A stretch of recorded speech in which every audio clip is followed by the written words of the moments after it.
다 같이 신앙 고백 드림으로 2022년도 새해 1월 첫 주 예배를 하나님 앞에 드리겠습니다. 나는 전능하신 아버지 하나님 천지의 창조주를 믿습니다. 나는 그의 유일하신 아들 우리 주 예수 그리스도를 믿습니다.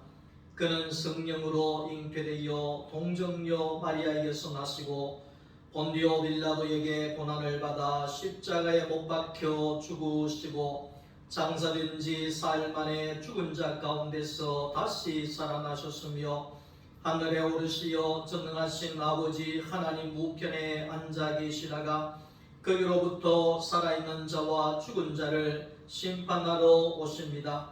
나는 성령을 믿으며 거룩한 공교회와 성도의 교제와 죄를 용서받는 것과 몸의 부활과 영생을 믿습니다. 아멘. 찬송가 478장 찬송하겠습니다.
죄송합니다. 하나님의 말씀입니다.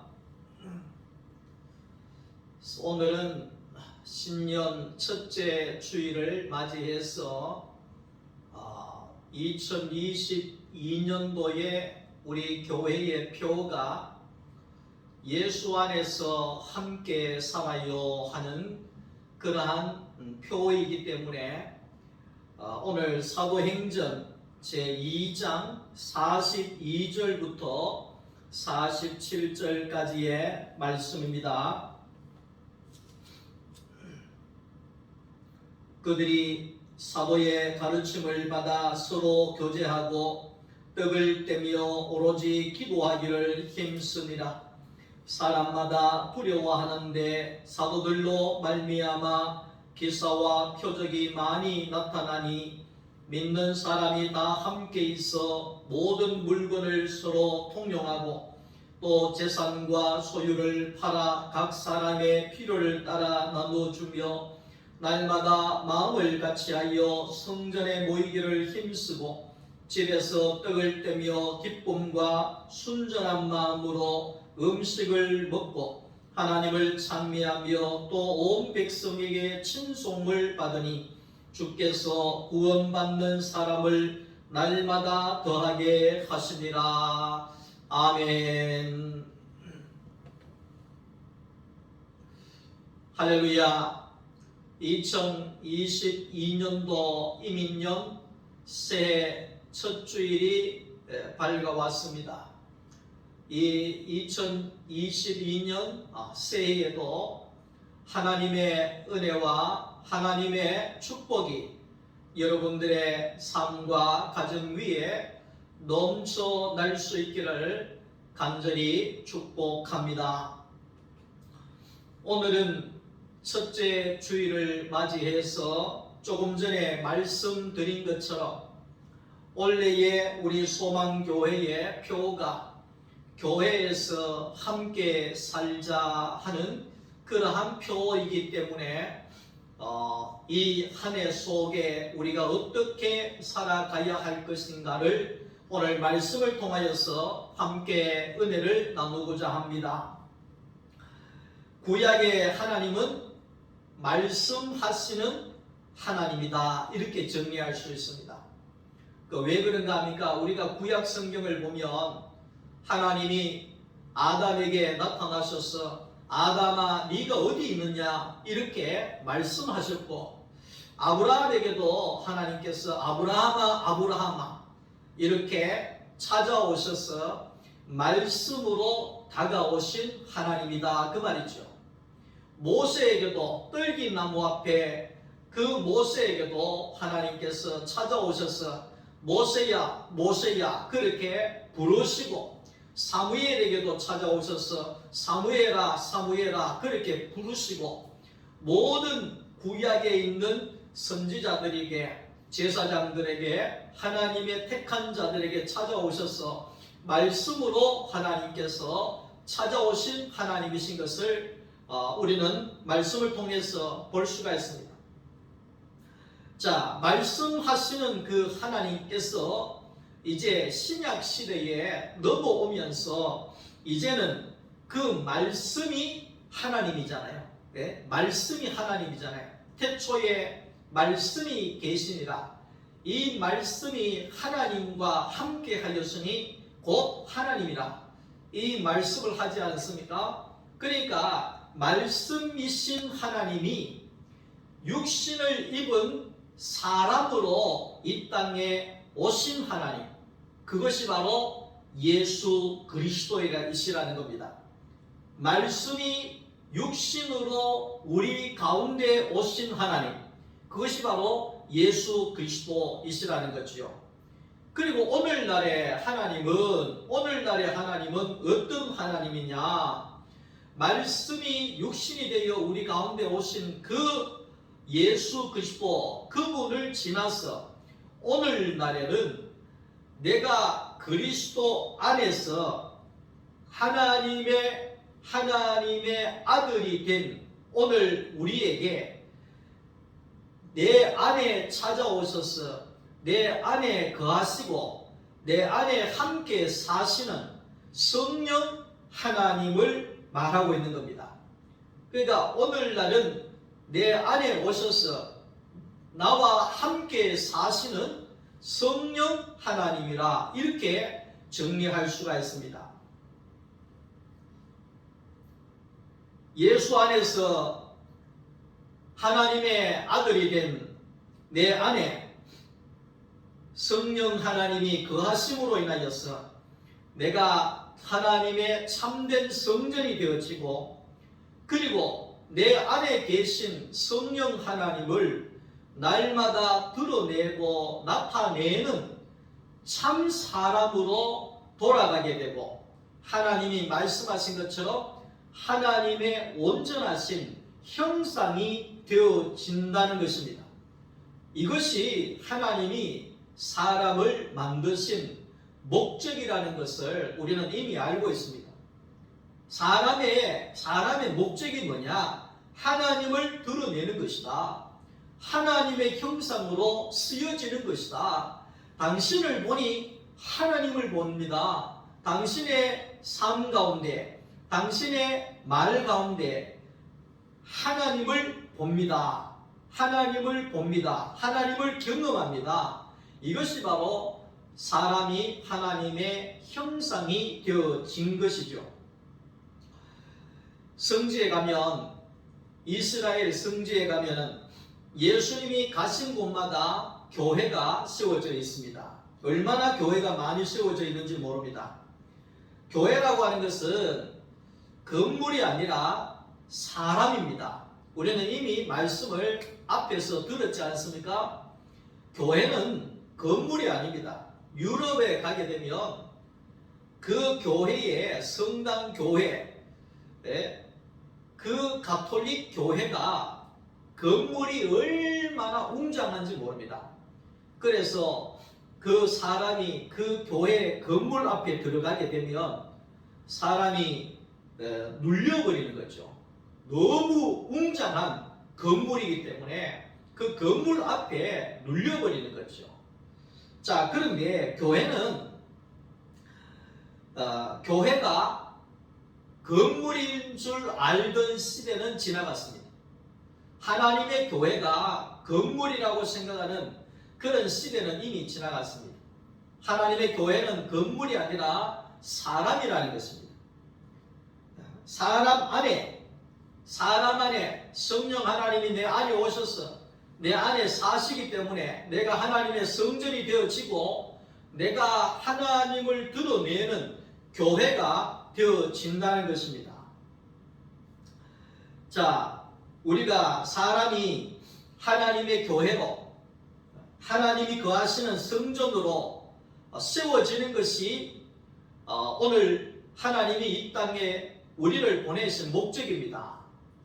자, 그러기 위해서 우리가 어떻게 내 안에 성령 하나님이 거하시고 내가 온전한 하나님의 형상이 되어질 수가 있겠느냐는 것이죠. 사도행전 1장 5절을 보면 요한이 물세례를 행했던 내용들이 기록이 되어져 있습니다. 그러니까 예수님께서도 이 요한에게 세례를 받으셨잖아요. 그러니까 예수님의 세례는 우리와 차이가 있습니다만은 예수님이 세례를 받으심으로 인하여서 공적인 생애가 시작이 되었습니다. 그래서 공생애라 그렇게 이야기를 합니다. 공적인 생애. 그러니까 하나님이 보내신 십자가를 지고 십자가에서 죽으심으로 모든 인류를 구원하시는 하나님의 그 계획의 시작이 예수님께서 세례를 받으심으로 시작이 되어졌다. 그렇게 우리는 볼 수가 있는 거지요. 이 요한의 물세례를 통하여서 우리가 이 물세례와 요한복음에 보면 물세례와 성령의 세례가 있습니다.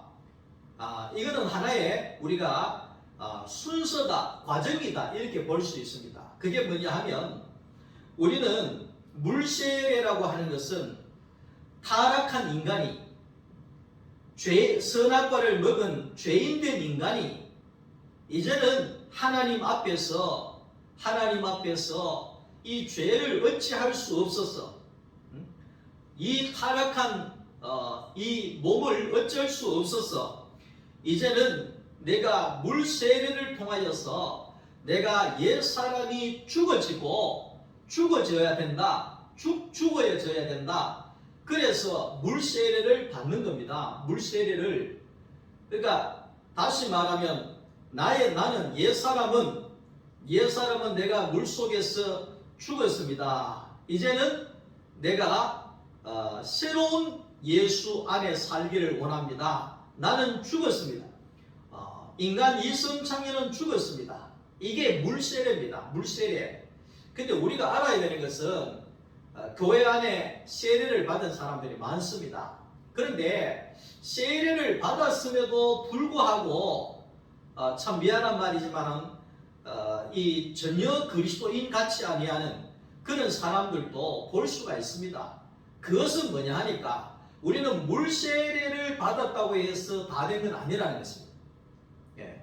그것은 하나의 시작입니다. 예. 모든 사람 앞에 내가 예수 믿겠습니다. 이겁니다. 내가 이제는 예수의 사람으로 다시 태어나기를 원합니다. 예. 새 사람이 되어지기를 원합니다. 그것이 이제 물세례의 시작이거든요. 물세례의 시작이거든요. 자, 아브라함이 100세에 정력이 끊어지고 아이를 낳을 수 있는 그런 사람이 못 되었습니다. 모든 자기의 혈기나 정력이나 모든 것들이 끊어졌습니다. 그 말은 뭐냐면 자기의 모든 것이 끝났다, 죽었다 이런 뜻입니다. 그래서 100세에 그 이삭을 낳은 것은 결국은 자기가 낳은 것이 아니고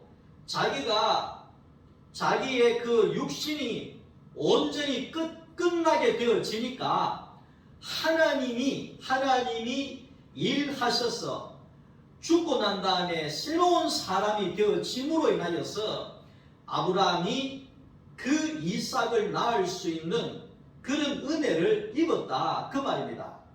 다시 이야기할게요. 아브라함이 자기가 혈기가 있고 자기의 정력이 살아있고 힘이 살아있고 이럴 때에는 그가 하나님에게 쓰여질 수가 없었습니다. 왜냐하면 타락한 인간이기 때문에, 죄인된 인간이기 때문에. 그런데 그 아브라함이 모든 것이 끝나고 난 다음에 하나님께서 새로운 사람으로 그를 쓰게 된 것입니다. 그게 새롭게 태어난 사람이라 이 말이죠. 더 쉽게 이야기하면 옛 사람은 죽고 새 사람이 되어져서 이삭을 낳았다 이런 뜻이죠. 이삭도 마찬가지입니다. 그 어린 나이에 하나님께서 이삭을 왜 모리아 산에 번제로 드리라고 했는가? 예? 하나님 이렇게 인정머리가 없는 분이셨는가? 이렇게 생각할 수가 있습니다. 그런 뜻이 아니라 이삭도 결국은 모리아 산에 한번 바쳐지게 됨으로 인하여서 이삭의 옛사람이 끝나고 모리아 산에서 이삭은 새로 태어난 사람이 되어졌다. 그래서 이삭이 바로 예수의 모형이 되는 사람이 되어졌다. 이래 이야기를 하는 겁니다. 자, 이 신약에 와서 하나님은 예수를 통하여서 확실하게 보여줬습니다. 그게 뭐냐 하면 예수님께서 이 땅에 오셔서 십자가로 가셨지 않습니까? 예수님 십자가에서 죽었습니다.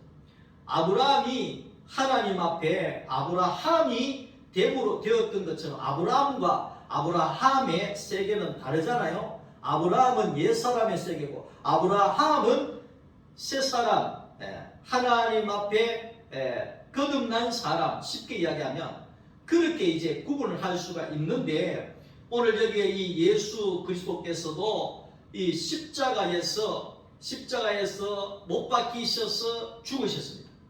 그 말은 옛 사람은 확실하게 십자가에서 죽어야 된다.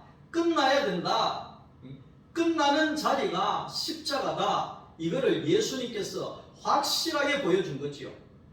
아브라함에게 그랬던 것처럼, 이삭에게 그랬던 것처럼, 야곱에게 그랬던 것처럼 확실하게 보여준 거예요. 바울에게 그랬던 것처럼 확실하게 보여준 거예요. 누구를 통해서? 예수를 통해서. 어떻게? 예수님이 십자가에 육신이 죽어지는 걸 보면서 봐라, 옛사람은 죽어져야 되는 것이야. 이렇게 말씀하고 있는 거죠.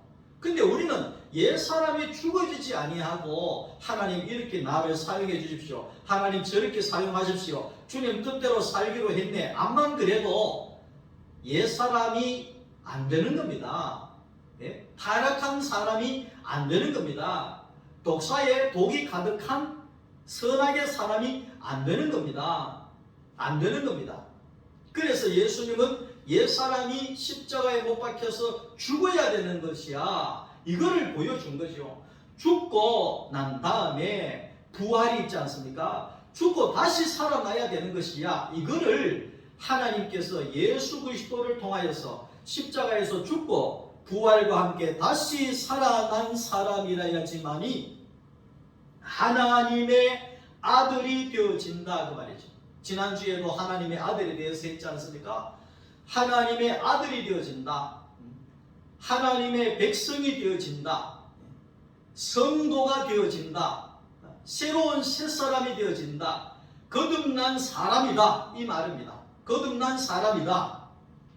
이것을 예수님께서 확실하게 보여주신 거죠.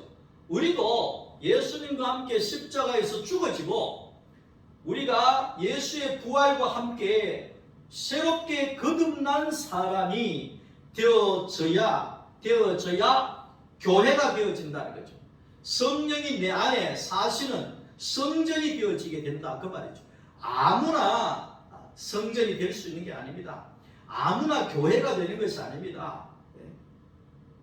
내가 십자가에서 옛사람이 죽어지고 새사람으로 성령 안에서 거듭난 자라야지만이 성전이 되어진다는 거예요.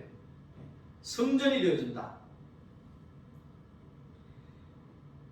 그게 우리가 쉽게 얘기하면 성령 세례라 이렇게 이야기합니다. 성령으로 거듭난다 이 말이죠. 성령 세례. 물 세례를 받고 성령의 세례를 받아야지만이 우리가 온전히 성령이 거하시는 전이 되어질 수 있다. 이 말씀을 하고 있는 것이죠. 성령의 능력이라고 하는 것은 바로 십자가의 능력을 말하는 겁니다. 십자가의 능력이 뭡니까? 십자가의 능력이라고 하는 것은 십자가는 내가 죽는 것입니다. 그게 십자가의 능력입니다. 여러분, 십자가의 능력은 내가 죽는 것입니다. 내가 죽는 것입니다.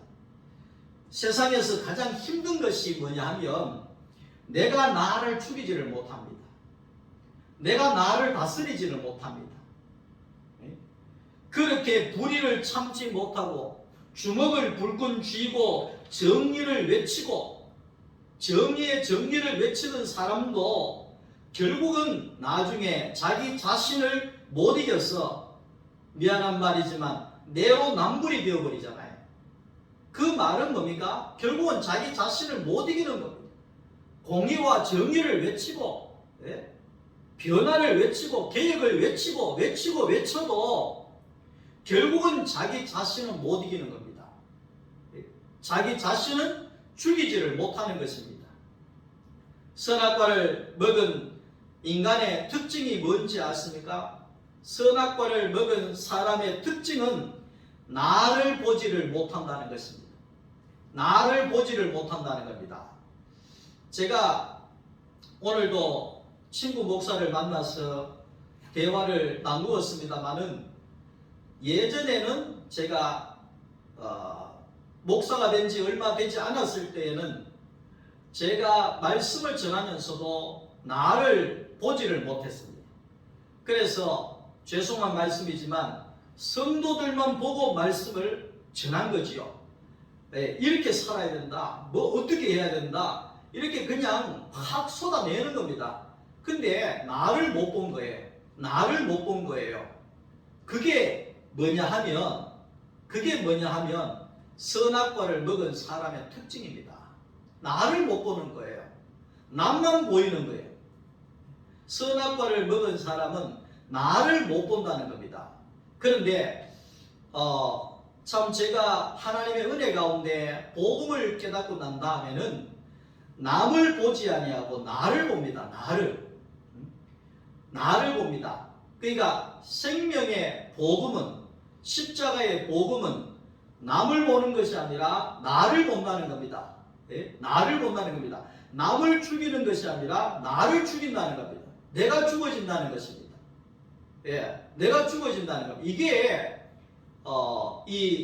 이게 십자가의 복음이지요. 그러니까 이 나를 보지 못하고 남만 보는 눈을 가지고 있는 것이 바로 선악과를 먹은 사람의 특징이죠. 창세기 3장에 선악과를 먹은 사람에게 하나님이 찾아왔어. 아담아 아담아 네가 왜 선악과를 먹었느냐? 그랬더니만 아담이 하는 말이 저기 하나님이 만드신 저 여자 때문에 내가 먹었습니다. 그래 여자야 하와야 너는 왜 먹었느냐? 왜 선악과를 먹었느냐? 뱀이 먹으라 그랬습니다. 저 뱀 때문에 그랬습니다. 이렇게 남만 지적하고 남을 보는 눈만이 밝아지게 된 거예요. 그러니까 나를 보는 눈은 없어져 버리고 남을 보는 눈만 있어져서 뭐 남을 지적하고 남을 판단하고 비판하고 손가락질하고 거기에 뭐 그렇게 하는 거예요. 나를 못 본다는 거예요. 나를. 그것이 바로 선악과를 먹은 사람의 모습이지요. 선악과를 먹은 사람은 내가 죽는 것은 절대로 안 된다는 겁니다. 절대로 내가 죽는 건 내가 절대로 못하는 겁니다. 선악과를 먹은 인간은 나를 부인하는 것 절대로 못하는 겁니다. 나를 부인할 수가 없습니다. 자기의 십자가를 지는 것, 선악과를 먹은 사람은 절대로 못하는 겁니다. 그래서 예수 그리스도가 십자가를 지고 십자가에 못 박혀 죽으셨죠. 자, 다행히 예수가 사람으로 오셔서 십자가에서 죽으실 때 내가 사람이면 예수에게 다 포함이 되어지고 그 예수를, 십자가에 죽은 예수를 내가 나로 받아들여지게 될 때, 믿어지게 될 때, 그때에 내가 십자가에 그리스도와 함께 죽은 것이 되어진다는 겁니다. 예수님은 십자가에 죽으시고 3일 만에 부활하신 것처럼 십자가에서 죽은 자만이 부활의 영광을 얻게 되어진다는 겁니다. 그러니까 제가 말씀을 전하면서 십자가에서 죽어야 한다 그러니까 왜 자꾸 살아야 된다 해야지 죽어야 된다 이래 이야기를 하느냐? 근데 이 죽어야 한다 하는 이 말을 우리가 잘 알아야 되는 것은 십자가에 달린 저 예수가 사람이기 때문에 저 사람은 저렇게 죽어야지만이 부활이 일어날 수 있는 거구나. 그래서 나는 예수가 내인 줄 받아들이고 믿어질 때 그 사람은 십자가에 죽은 사람이 되는 겁니다. 죽으라 그러니까 뭐 엄청 힘들게 괴롭게 그렇게 생각했지요. 그런 뜻이 아닙니다. 십자가에 달린 그 예수가 나로 받아들여질 때 그 사람이 바로 내가 십자가에서 옛사람이 죽어진 사람입니다. 그런 사람에게 부활의 새 생명이 일어나게 된다는 겁니다. 부활의 새 생명이 일어나게 된다는 겁니다. 물세례를 받고 내가 그리스도와 함께 십자가에 못 박혀 죽었습니다. 그럴 때에 성령의 세례를 통하여 거듭나게 되어진다는 거죠. 거듭나게 되어진다. 그것이 바로 교회다. 그런 사람이 바로 성령이 거하는 성전이 되어진다. 그렇게 말씀할 수 있습니다. 오늘 우리는 십자가에서 내가 죽어져야 부활의 생명이 일어나게 되어진다는 겁니다. 우리가 십자가로 가지 아니하면 새로운 생명은 일어날 수가 없습니다. 저는 목회를 하면서 가장 안타까운 것은 십자가로 가서 내가 그리스도와 함께 죽어지지 아니하면 부활의 생명을 경험을 못한다는 겁니다. 하나님의 나라를 경험을 못한다는 겁니다. 성령의 생명의 법을 경험을 못한다는 겁니다. 그래서 안타까운 것입니다. 그래서 날마다 이 메시지를 전하고 있는 겁니다. 우리가 예수 그리스도의 부활과 함께 새 생명을 얻게 되어지면 세상이 바뀐 세상이 되어지는 겁니다. 다른 세상에서 우리는 살게 되어지는 겁니다.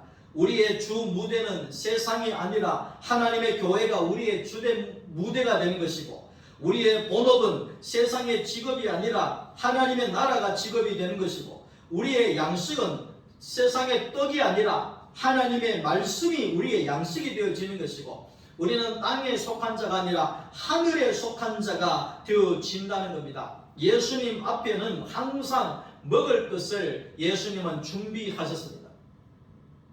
여기 와서 조반을 먹어라, 예수님이 그랬었던 것처럼 가는 곳곳마다 예수님은 먹을 것을 준비해 주셨다는 겁니다. 교회는 생명의 떡집입니다. 하나님의 생명의 말씀이 우리의 양식입니다. 우리가 먹고 살아야 할 양식은 하나님의 생명의 말씀이라는 겁니다. 예수님 앞에는 항상 생명의 양식이 있었습니다.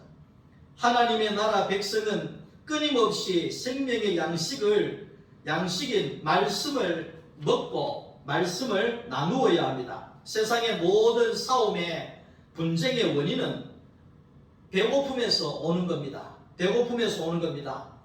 교회 안에도 모든 분쟁의 원인은 결국은 영적인 배고픔에서, 영적인 기갈에서 모든 불신앙이 나오게 되어진다는 겁니다.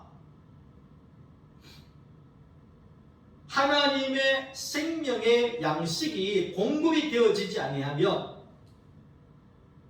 이스라엘 백성들이 200만 명이 출애굽을 해서 가나안 땅으로 가는 과정 속에 두 사람밖에 들어가지 못했던 것처럼 하나님의 생명의 양식이 공급되어지지 아니하면 불평불만에 고라 자손과도 같이 사는 것 자체가 저주가 되는 것이고 결국은 무너질 수 있는 원인이 되는 겁니다.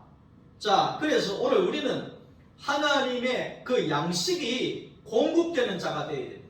하나님의 말씀이 항상 공급되어지는 그런 신앙이 되어져야 합니다.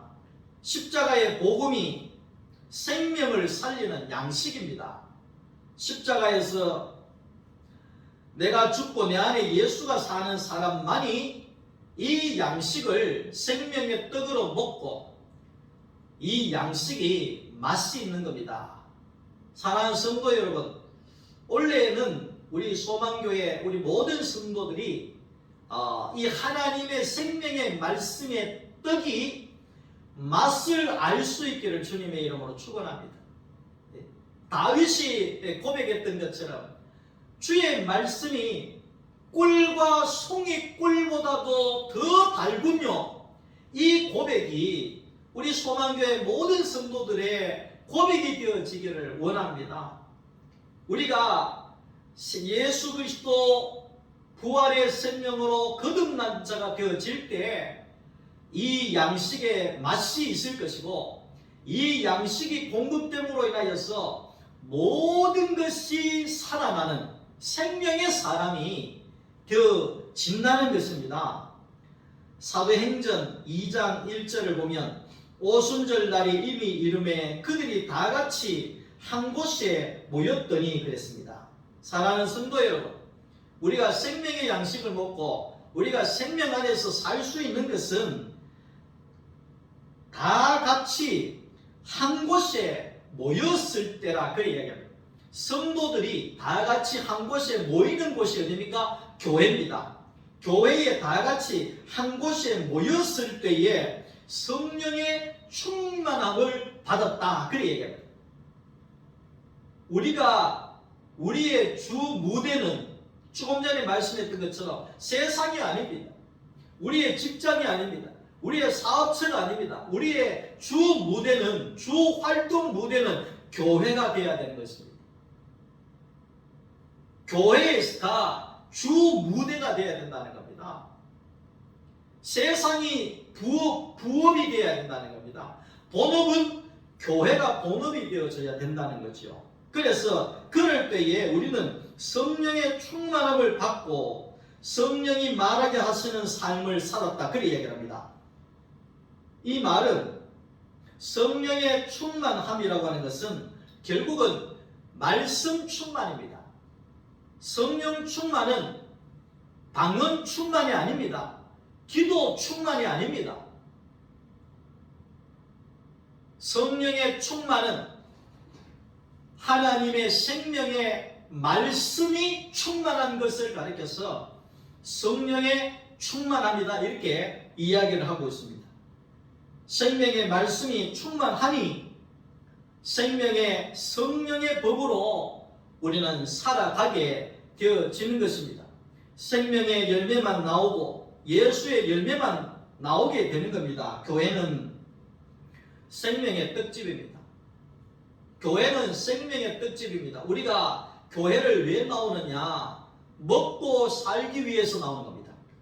생명의 떡을 먹고 살기 위해서 나오는 겁니다. 예.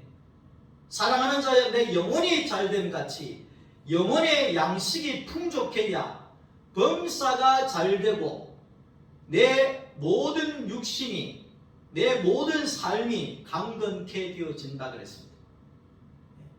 그러니까 이 교회는 늘 그 진설병 떡이 구약에는 진열되어 있었지 않습니까?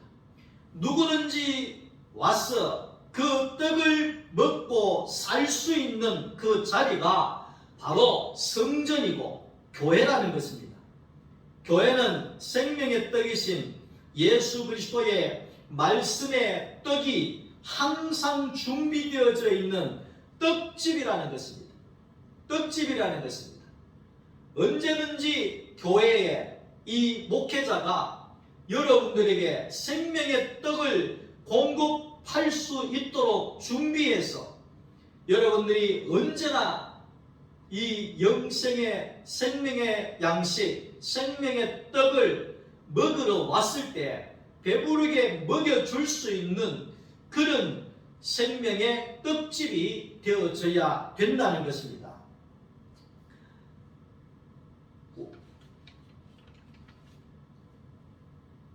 사랑하는 성도 여러분, 우리는 예수 안에 한 가족입니다. 우리는 예수 안에서 한 형제요, 한 자매요, 한 가족이라는 겁니다. 가족이란 생명의 동산입니다. 가정은 생명의 동산입니다. 법이 없습니다. 치외 법권 지역입니다.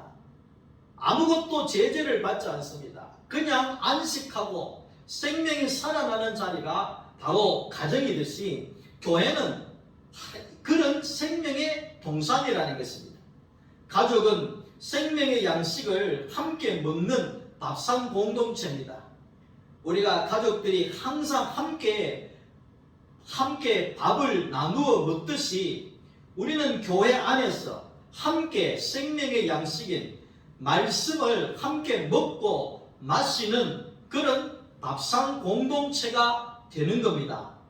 그리고 가족은 집에서 함께 사는 것이 가족입니다. 오늘 예수 안에 한 가족된 우리 모든 소망교회의 지체들은 하나님의 집에서 함께 사는 겁니다. 하나님의 집에서 함께 사는 겁니다. 함께 말씀을 양식을 먹고 생수를 마시고 우리가 함께 하나님의 집에서 살아가는 것이 바로 예수 안에 한 가족인 것입니다. 함께 울고 함께 웃으며 모든 것을 함께 하는 것이 바로 가족입니다. 우리 교회도 우리가 함께 웃고 함께 우는 우리 모든 지체들이 한 몸이 되고 하나가 되어지는 것이 그것이 바로 한 가족이라는 겁니다. 그리고 가족은 평생토록 함께 사는 것이, 함께 하는 것이 바로 가족이라는 겁니다. 말씀을 맺습니다. 우리는 예수 안에서 한 형제요, 한 자매가 되었습니다. 우리 모두는 예수 안에 한 가족이 되었습니다. 사랑하는 소망교회 성도 여러분, 교회 안에서 함께 사십시다.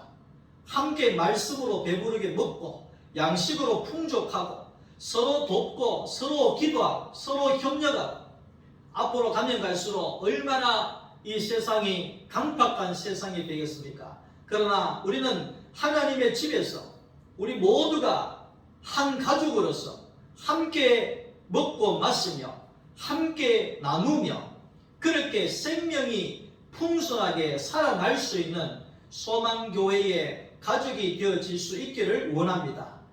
우리가 작년부 공과 공부 시간이나 주일 남 시간이나 우리가 수요일 저녁이나 금요일이나 토요일이나 여러분들이 생명의 떡을 언제든지 오셔서 먹고 나누시기를 바랍니다. 자, 여기에서 우리가 먹는 것도 중요한데 나누는 것이 중요한 것입니다. 네. 먹는 것만 하면 신앙이 자라지 않습니다.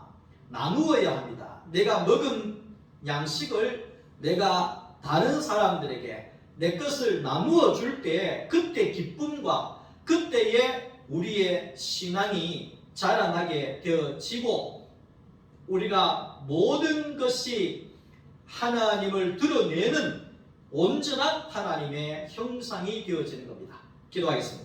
하나님 감사합니다. 우리가 이 소망교회 안에 우리가 하나로 만나게 하여 주시고 예수 안에 한 가족이 되게 하신 하나님 감사합니다.